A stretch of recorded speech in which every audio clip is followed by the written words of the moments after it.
Inilah bumi kita 335 juta tahun yang lalu. Saat itu cuma ada satu superbenua, Pangea. Tuh kan, geraknya makin ngebut. Superbenua ini terbagi menjadi dua benua besar. Australia bergerak ke sebelah sini, sedangkan Amerika Utara dan Selatan menjauh ke sana. Afrika, Asia, dan Eropa mulai terbentuk dan terus berkembang sampai jadilah bumi kita seperti saat ini. Oke, kita lanjut. Daratan di bumi memang terus bergerak, sebagian di antaranya akan bertabrakan atau justru saling terpisah. Tapi prosesnya akan berlangsung sampai 100 juta tahun. Daripada nunggu sampai jamuran, mending kita percepat aja yuk. 100 tahun dari sekarang, manusia terus melepaskan karbon dioksida ke atmosfer dan suhu bumi makin ngebul. Permukaan laut global mulai naik sekitar 1,2 meter. Lalu, di mana Bahama? Sudah hilang. 200 tahun dari sekarang, total populasi bumi mencapai 19 miliar orang. Iklim terus memanas dan kita semakin berdesakan. Inovasi di bidang teknologi medis bisa membuat kita hidup sampai usia 180 tahun. Kok bisa sih? Karena cadangan bahan bakar fosil minyak dan gas sudah lama habis. Benua juga terus bergeser sejauh lebih dari 5 meter. Probe ruang angkasa Voyager 1 sebentar lagi akan memasuki awan asteroid di tepi tata surya. Inilah objek buatan manusia yang bisa terbang paling jauh di alam semesta. 1000 tahun dari sekarang, karena mengonsumsi makanan yang lebih berkualitas, rata-rata manusia bisa setinggi 2 meter. Dengan perkembangan teknologi, masalah polusi dan kekurangan bahan bakar bisa teratasi. Kita lebih sering bersantui ria karena pekerjaan kita diambil alih oleh robot. Permukaan laut terus naik setinggi 3 meter. Pulau Seychelles, Maladewa, Galapagos, dan sejumlah pulau lain sudah tenggelam. Sedangkan Denmark, Belanda, Inggris Timur, Thailand, dan Vietnam baru tenggelam sebagian. Di era ini, manusia bermigrasi secara besar-besaran. Kita percepat 5.000 tahun lagi aja ya. Saat ini tahun 8113. Dan manusia sudah siap membuka Crypt of Civilization. Ruang tertutup kedap udara ini dibangun di Georgia, Amerika Serikat. Konstruksi ini dibuat pada tahun 1940 dan di dalamnya berisi sekitar 800 buku dengan mikrofilm, rekaman suara tokoh terkenal, dan di situ juga ada sejumlah teknologi jadul seperti pemanggang roti, radio, dan mesin tea. Sejumlah orang hebat telah membuat Crypt of Civilization untuk berjaga-jaga jikalau bencana besar akan terjadi di masa depan. Sehingga kita nggak perlu membangun peradaban dari nol lagi, kita akan kembali menggunakan mesin tea. 15.000 tahun dari sekarang, kemiringan sumbu bumi sudah bergeser dan Sahara berubah jadi hutan tropis. Hujan selama bertahun-tahun telah mengubah gurun gersang ini menjadi hutan lebat. 30.000 tahun dari sekarang, probe ruang angkasa Voyager 1 akhirnya meninggalkan awan asteroid di tepi tata surya. Kalau nggak nabrak objek angkasa, probe ini akan terbang di hamparan ruang angkasa gelap dalam waktu lama. 50.000 tahun dari sekarang, iklim sudah banyak mengalami perubahan, suhu bumi mulai turun, dan kita memasuki zaman es baru. Sinyal radio yang mengirimkan pesan khusus, "Hai para alien," ke ruang angkasa pada tahun 1974 telah sampai ke penerimanya. Pesan ini berisi sistem nomor manusia, data tentang DNA kita, dan info soal tata surya. Kalaupun memang ada makhluk hidup yang menerima sinyal ini, kemungkinan kita sudah mendapat balasannya. 100.000 tahun dari sekarang, salah satu bintang terbesar di galaksi kita, Canis Majoris, meledak dengan kekuatan masif. Ledakan supernova ini bisa teramati dari bumi, bahkan saat siang hari. Malam harinya juga jauh lebih terang karena ada cahaya kuat yang bersinar di malam hari. Lalu, apa kabar dengan bumi kita? Supervulkan mulai meletus, gunung berapi ini memuntahkan banyak lava dan kepulan abu. Awan pekat menyelimuti langit kita sehingga menghalangi sinar matahari. Suhu bumi semakin drop, tapi kebanyakan manusia sudah tinggal di bawah tanah, jadi kemungkinan hal ini nggak begitu ngefek bagi kita. Karena bintang mulai bergerak ke segala penjuru, bentuk rasinya pun kian berubah. Berarti kita perlu nyari nama rasi bintang baru nih. 250.000 tahun dari sekarang. Wah, ada pulau baru. Pada tahun 2021 silam, pulau ini cuma berupa gunung berapi bawah laut yang ada di Samudra Pasifik. Setelah ribuan tahun memuntahkan lava, akhirnya muncul juga ke permukaan laut. Kita jadi bisa melihat kemegahannya kan? Tapi Tapi ukurannya masih belum seberapa. Air terjun Niagara telah lama lenyap, Danau Erie dan Ontario sudah menyatu dan membentuk danau besar.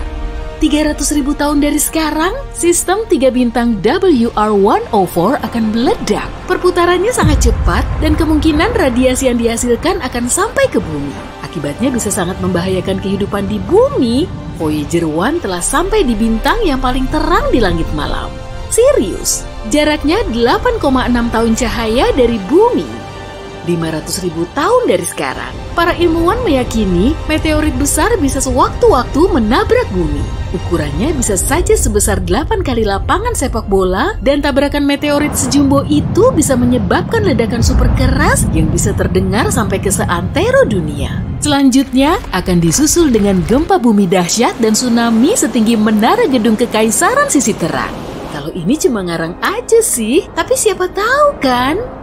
1 juta tahun dari sekarang, bintang pengembara Gliese 710 terus mepet ke tata surya kita. Padahal kita sudah dikelilingi perisai asteroid besar, awan Oort. Tapi bintang pengembara ini mulai mempengaruhi asteroid dengan menangkap, memutar-mutar, lalu melontarkannya ke pusat tata surya. Komet besar mulai sering menghujani bumi, memicu lebih banyak tsunami dan gempa bumi. 10 juta tahun dari sekarang, Laut Merah perlahan meluas sampai ke East African Drift. Afrika sudah terbagi menjadi 2 oleh Teluk Samudra Baru. Molekul DNA manusia sudah benar-benar membusuk, tapi nggak masalah karena kita sudah jadi makhluk digital tanpa perlu memusingkan masalah penuaan. Dan kerennya lagi, setelah menjalani proses evolusi yang sangat panjang, hewan berubah menjadi besar. Dengan antarmuka sederhana, kita bisa berkomunikasi dengan lumba-lumba, simpanse, anjing, dan kucing. Koceng barbar ternyata bukan makhluk pemarah loh, tapi hewan bijak yang suka merenungkan kehidupan. 25 juta tahun dari sekarang, Sesar San Andreas semakin memperlihatkan aktivitasnya, mengakibatkan Teluk California meluap ke Central Valley. Terbentuk juga laut baru di pesisir barat Amerika Utara. 50 juta tahun dari sekarang, Afrika menabrak Eurasia. Laut Mediterania sudah hilang, muncul lagi gunung tertinggi di dunia. Namanya apa ya? Gunung Everest dong. Australia terus bergerak ke utara setelah menabrak Asia Tenggara jutaan tahun sebelumnya. Koloni manusia yang masih berada di Mars harus segera berkemas. Phobos, salah satu satelit Mars, mulai mengitari planetnya dengan orbit yang lebih rendah. Bikin deg-degan deh. Diameternya sekitar 22,5 km. Jadi, mereka harus segera menjauh dari situ.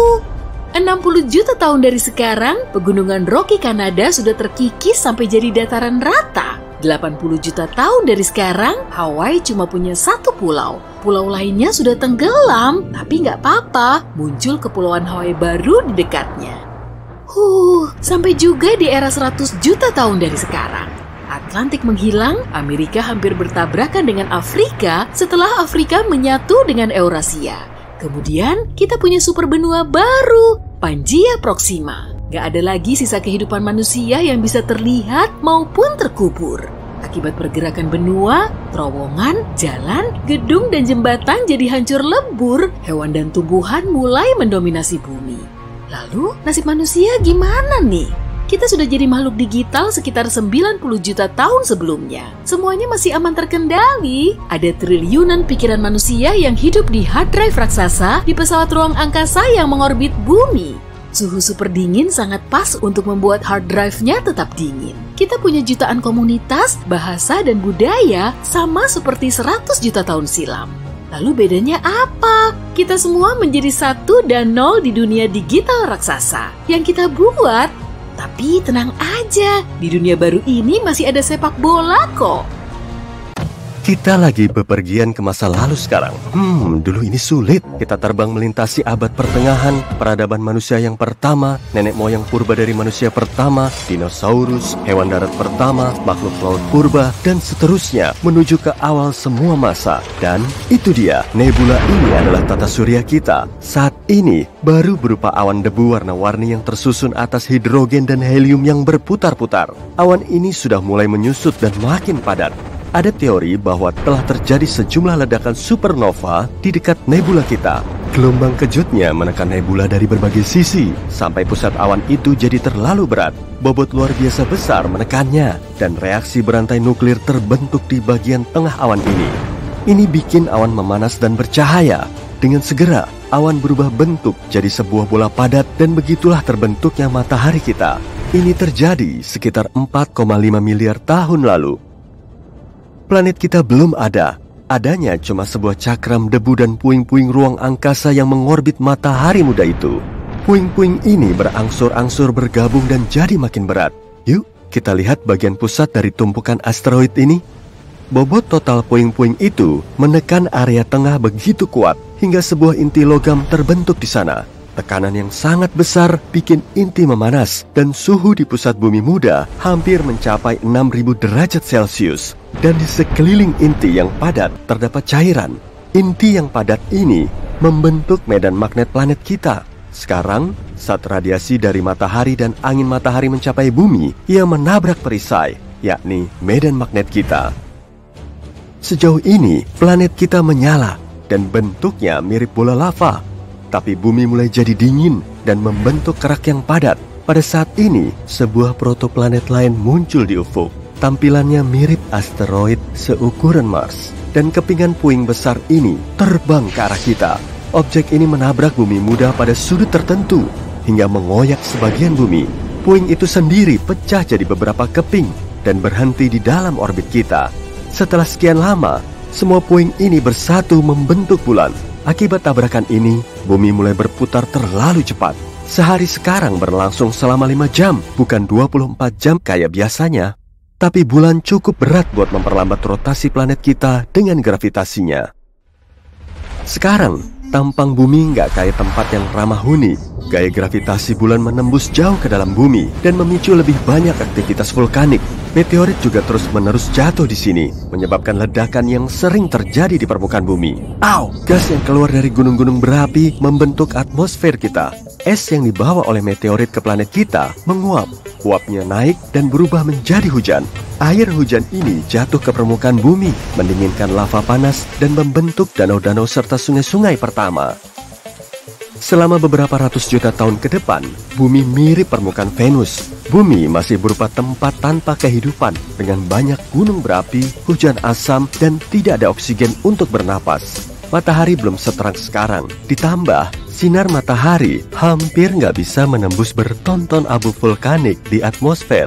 Tapi sekitar 3,7 miliar tahun lalu, kehidupan pertama muncul di sini dalam bentuk organisme bersel satu yang nggak butuh oksigen. Organisme ini muncul di bagian-bagian laut yang dangkal dan hangat di dekat pesisir. Bakteri ini berkuasa di bumi hampir selama 2 miliar tahun selama era Archean. Organisme ini meninggalkan stromatolith. Ini adalah pilar-pilar batu di dasar perairan hangat. Pilar-pilar ini adalah produk organisme dan bakteri sederhana. Bakteri ini berevolusi sampai mampu berfotosintesis. Bakteri mulai menghasilkan oksigen dengan menyerap energi sinar matahari. Awalnya, oksigen ini dipakai untuk mengoksidasi batuan, tapi kemudian kelebihan oksigen mulai mengisi atmosfer. Selain itu, pada saat ini, ganggang pertama muncul, yang juga menghasilkan oksigen. Kejadian ini disebut peristiwa oksigenasi besar. Bagus juga namanya, yang bikin hampir semua organisme lenyap dari muka bumi. Bagi organisme sederhana, oksigen itu beracun, dan sisa-sisa bakteri serta mikroorganisme tenggelam ke dasar lautan.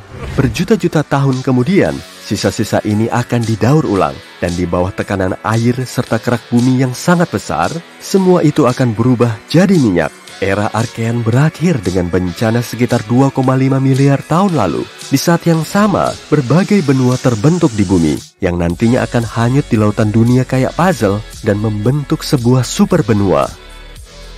Tapi untuk sekarang, metana dan karbon dioksida masih menjadi sebagian besar penyusun atmosfer. Kedua gas itu menyebabkan efek rumah kaca dan naiknya suhu di bumi. Tapi kemudian oksigen menghentikan efek rumah kaca dan suhu di atas planet kita turun.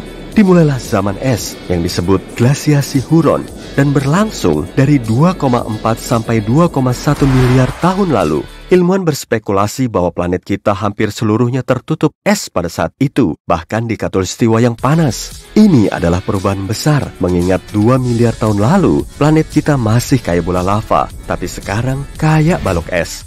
Bumi pada periode glasiasi Huron lebih mirip Eropa. Satelit Jupiter. Di sana juga terdapat kerak es tebal, dan di bawahnya ada lautan cair yang dipanaskan oleh intinya.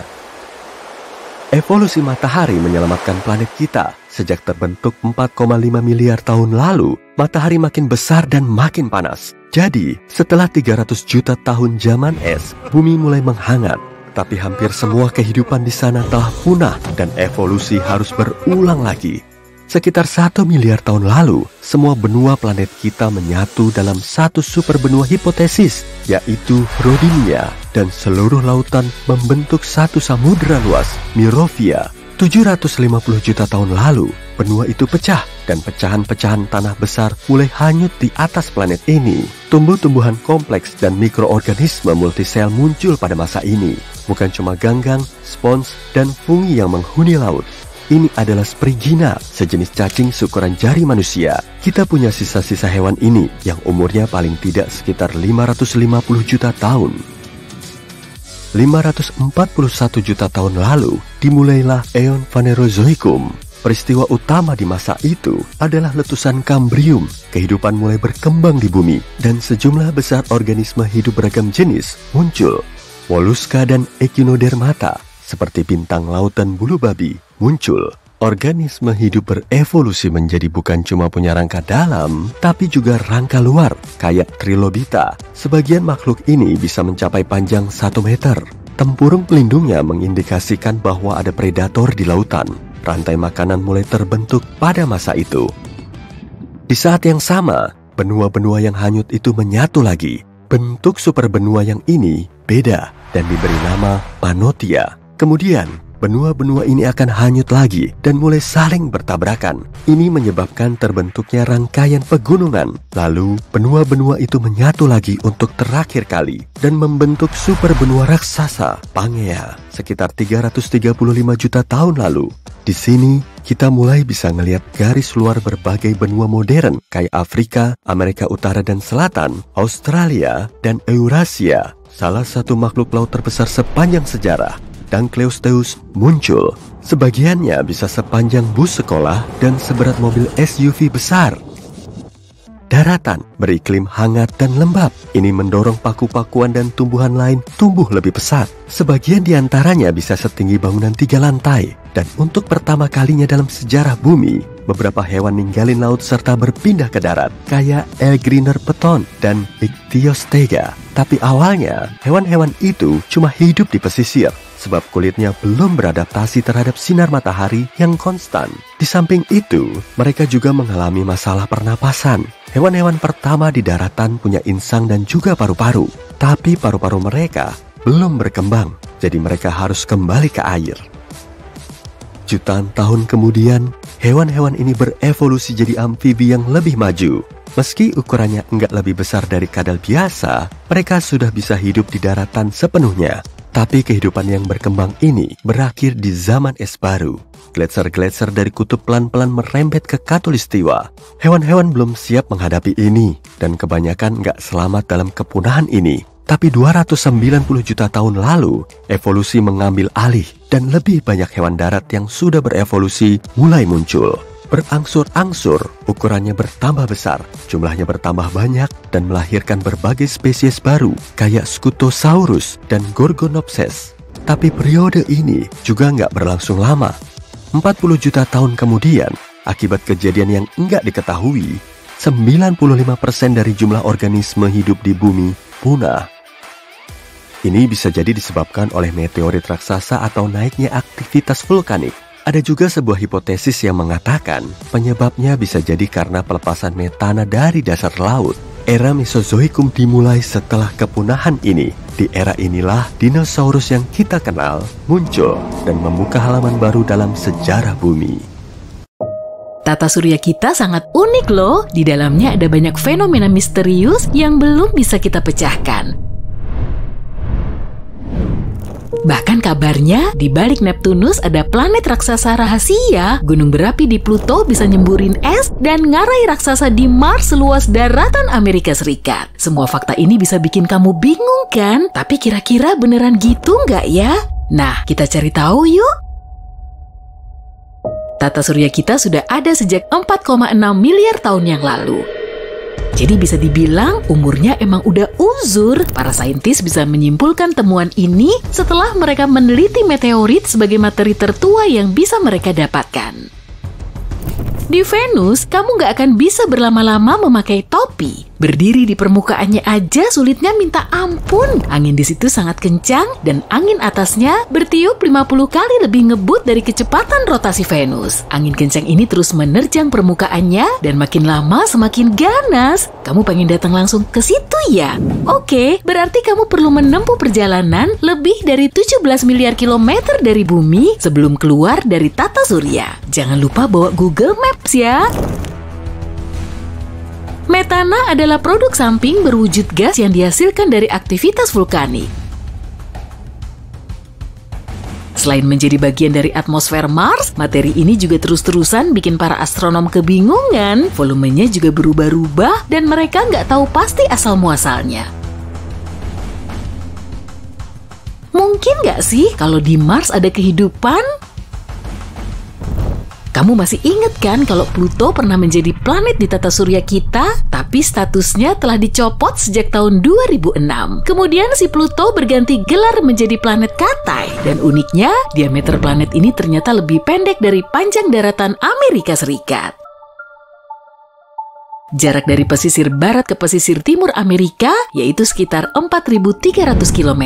Sedangkan Pluto cuma berdiameter 2.300-an kilometer. Planet Uranus berotasi ke arah samping dan para astronom belum bisa ngejelasin alasan di balik posisi anehnya ini. Mungkin penyebabnya karena tabrakan dahsyat di masa lalu, tapi sejauh ini klaim tersebut cuma sebatas teori sih. Jadi memang cuma Uranus yang posisinya miring. Matahari kita gede banget. Gimana enggak? Masanya aja sampai 99,86% dari total massa tata surya, terutama hidrogen dan heliumnya. Sedangkan 0,14% sisanya menjadi massa dari kebanyakan planetnya.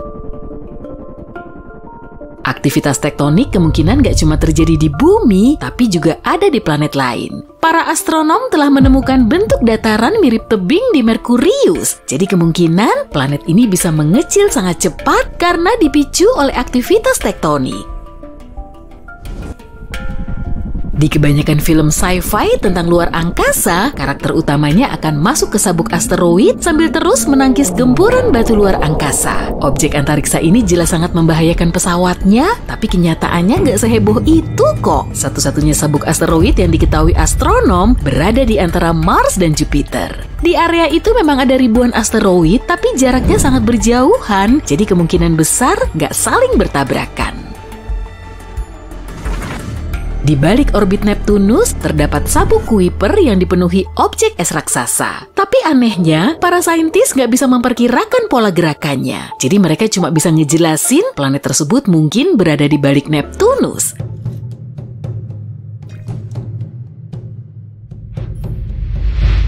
Planet hipotetis ini diberi nama Planet 9 dan keberadaannya masih perlu dikonfirmasi.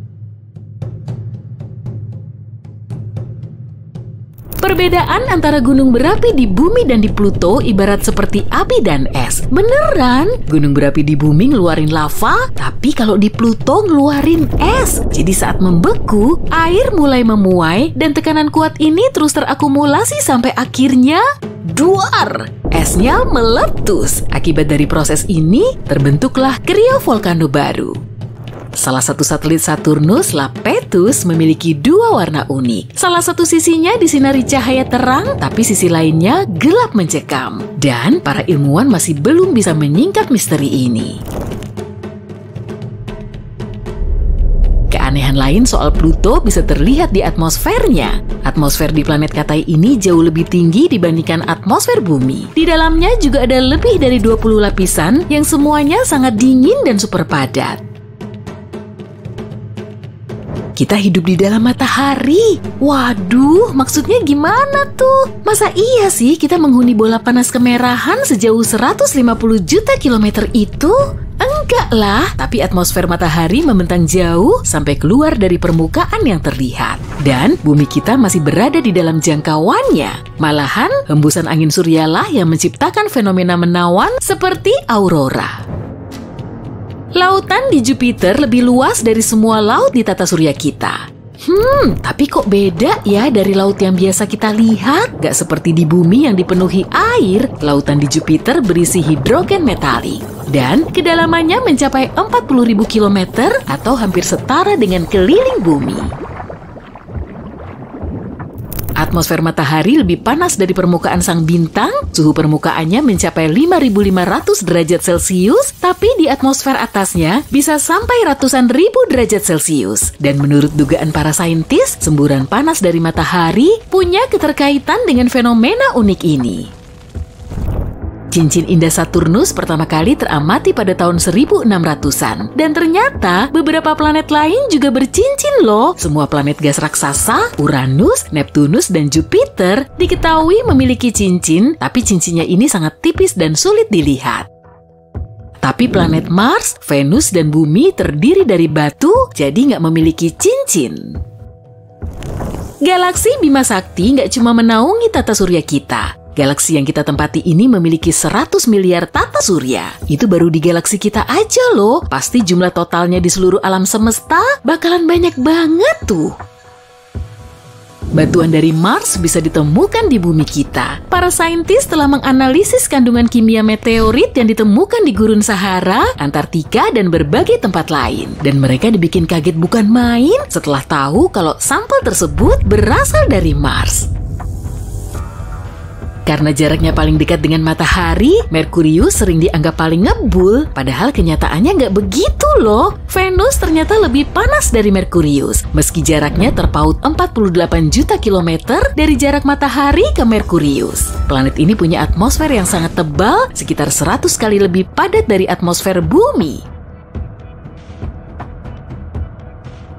Kebanyakan atmosfernya juga mengandung karbon dioksida alias gas rumah kaca. Makanya, suhu Venus bisa naik sampai 468 derajat Celcius. Suhu segitu bisa dipakai untuk lelehin timah loh. Tapi kalau di Merkurius, suhu maksimumnya cuma mencapai 427 derajat Celcius.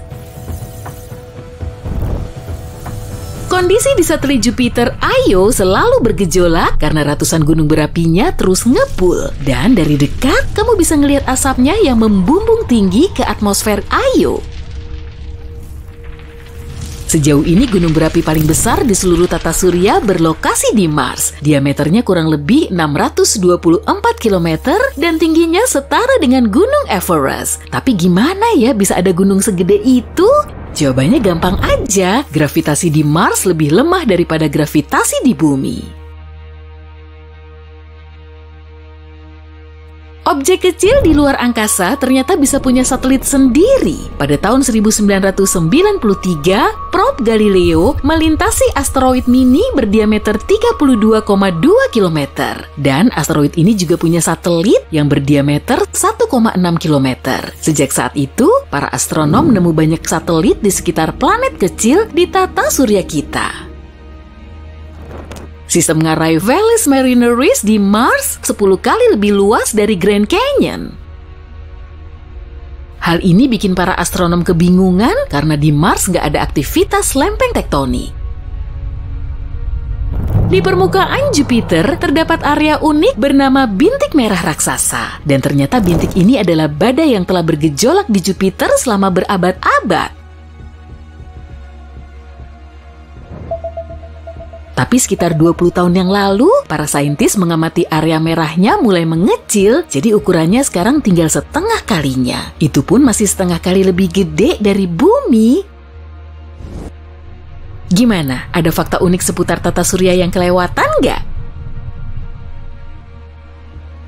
Komen di bawah ya, kamu jadi semakin tahu kan? Jangan lupa kasih like-nya dan share video ini ke teman-temanmu. Ada juga video mantul lainnya yang bisa kamu tonton. Pilih aja video favoritmu di sebelah kiri atau kanan layar dan tetaplah di sisi terang kehidupan.